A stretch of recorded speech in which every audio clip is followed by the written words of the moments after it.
Langit kerajaan diselimuti selendang malam yang pekat. Bintang-bintang berkelip menjadi saksi bisu bagi sebuah kisah yang akan terukir dalam sejarah. Di singgasana, raja bertahta dengan gagah. Kebijaksanaannya terpancar dari setiap titah. Di sisinya, seorang putri jelita, Putri Siska Pratama, permata hati kerajaan yang cahayanya mampu menerangi malam tergelap sekalipun.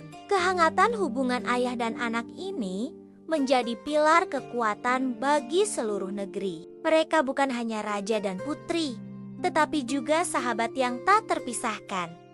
Berbagi tawa dan menanggung duka bersama. Rakyat memuja mereka, melihat cerminan harapan dan kemakmuran dalam ikatan suci itu. Namun, tidak semua hati ikut bersukacita. Di sudut-sudut istana yang remang, sepasang mata mengawasi dengan kilat yang berbeda. Mata itu milik Panglima Raksa, satria terhebat kerajaan, tangan kanan raja yang dipercaya. Pedangnya telah memenangkan banyak pertempuran. Kesetiaannya tak pernah diragukan. Namun, di balik topeng pengabdian itu, sebuah benih hitam mulai tumbuh.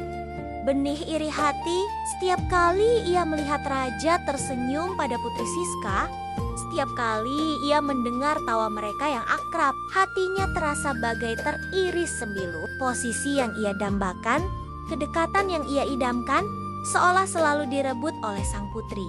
Kepercayaan raja yang ia perjuangkan dengan darah dan keringat, terasa begitu mudah didapatkan oleh Putri Siska hanya karena garis keturunan. Malam itu, di balairung yang sepi, di bawah tatapan dingin sang rembulan, Panglima Raksa menari. Bukan tarian kemenangan yang biasa ia persembahkan setelah perang, melainkan sebuah tarian gelap yang lahir dari jiwa yang terluka. Setiap gerakannya adalah jeritan tanpa suara. Setiap putarannya adalah ungkapan kebencian yang terpendam. Bayangannya di dinding seolah hidup, menjelma menjadi monster ambisi yang haus kuasa. Langkah-langkahnya yang tegas dan cepat menggambarkan sebuah rencana keji yang mulai tersusun rapi di benaknya. Ini adalah tarian pengkhianatan. Ia tidak lagi menari untuk rajanya. Ia menari untuk tahtanya sendiri. Api iri hati telah membakar habis sisa kesetiaannya. Panglima Raksa mulai merajut jaring-jaring konspirasi. Ia mendekati para bangsawan yang haus kekuasaan. Para prajurit yang merasa tidak puas membisikkan racun keraguan ke telinga mereka. "Lihatlah raja kita," bisiknya di kegelapan. Ia terlalu terbuai oleh putrinya hingga lupa pada kita yang berjuang di medan perang. Kekuatan kerajaan melemah karena sentuhan feminin yang lembut.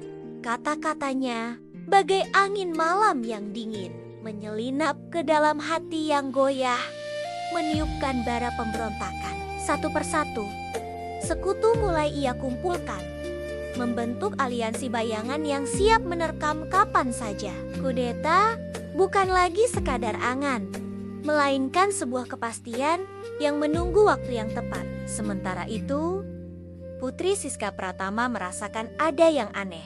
Senyum Panglima Raksa terasa hambar. Tatapannya terasa tajam menusuk. Intuisi seorang putri, kepekaan seorang wanita, memberitahunya bahwa bahaya sedang mengintai. Ia mencoba menyampaikan kegelisahannya pada sang ayah.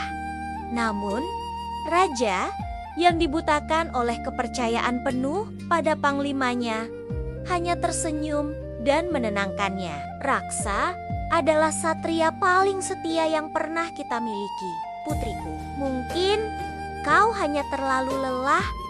Kepercayaan sang raja menjadi benteng terkuat sekaligus kelemahan terbesar bagi kerajaan. Putri Siska tahu, ia tidak bisa hanya berdiam diri.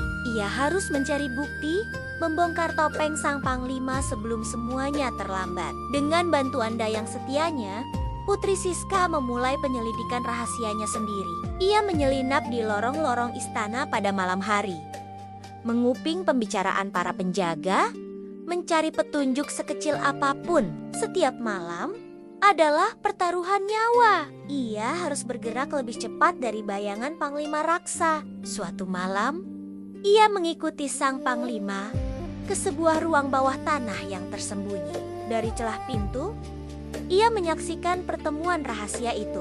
Panglima Raksa berdiri di tengga-tengga para konspirator dengan peta kerajaan terbentang di atas meja. Kata-kata tentang penyerangan, pengkhianatan, dan perebutan tahta terdengar jelas, menghantam hatinya bagai palu godam. Dunianya runtuh seketika. Orang yang paling dipercaya ayahnya adalah ular paling berbisa di istana. Dengan jantung berdebar kencang dan bukti di tangan, Putri Siska berlari menuju kamar ayahnya. Ia harus menyadarkan sang raja sebelum fajar menyingsing, sebelum pedang pengkhianatan menembus jantung kerajaan. Namun, apakah ia akan tiba tepat waktu? Apakah sang raja akan mempercayainya kali ini? Di luar, angin bertiup kencang, seolah membisikkan bahwa malam pengkhianatan akan segera mencapai puncaknya. Istana yang megah kini berdiri di ambang kehancuran. Dan nasib seluruh kerajaan berada di tangan seorang putri pemberani yang berpacu dengan waktu. Perdebatan sengit terjadi di kamar raja. Awalnya, raja murka pada tuduhan putrinya. "Cukup, Siska, ini fitnah keji." Namun, melihat kesungguhan dan air mata di mata putrinya, serta detail pertemuan yang hanya bisa diketahui oleh saksi mata, keraguan mulai merayap di hati sang raja. Tepat saat itu, salah satu pengawal pribadi raja yang paling setia, yang diam-diam juga mencurigai Raksa, masuk dan berlutut. Ia membawa laporan intelijen yang menguatkan cerita sang putri. Wajah raja memucat. Kepercayaan yang ia bangun bertahan-tahan hancur berkiping-haping dalam sekejap. Pengkhianatan ini terasa lebih menyakitkan daripada 1000 tusukan pedang. Raja segera bertindak. Alarm darurat tidak dibunyikan untuk menghindari kepanikan. Sebaliknya, ia memerintahkan para pengawal elitnya untuk bergerak dalam senyap. Mereka menyergap para konspirator satu persatu di kamar mereka, melucuti senjata mereka sebelum sempat bereaksi. Puncak dari operasi senyap ini adalah penangkapan Panglima Raksa. Ketika pintu kamarnya didobrak, Raksa terkejut bukan kepalang. Di ambang pintu berdiri sang raja dengan tatapan sedingin es, dan di belakangnya Putri Siska menatapnya dengan kekecewaan yang mendalam. Tidak ada lagi tarian gelap.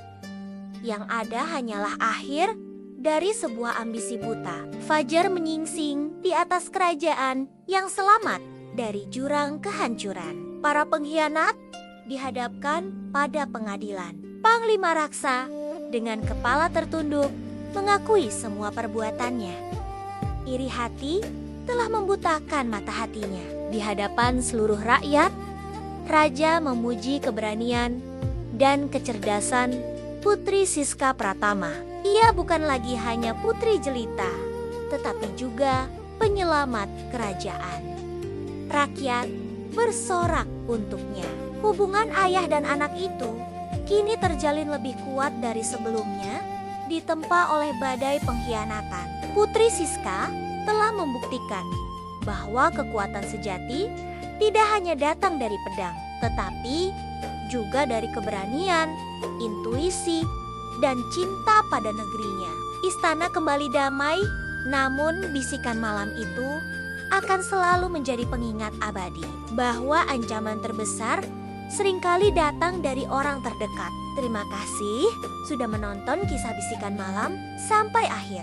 Jika kalian suka dengan cerita ini, jangan lupa untuk menekan tombol like, memberikan komentar, dan yang paling penting, subscribe channel ini agar tidak ketinggalan kisah-kisah menarik lainnya. Sampai jumpa di video selanjutnya.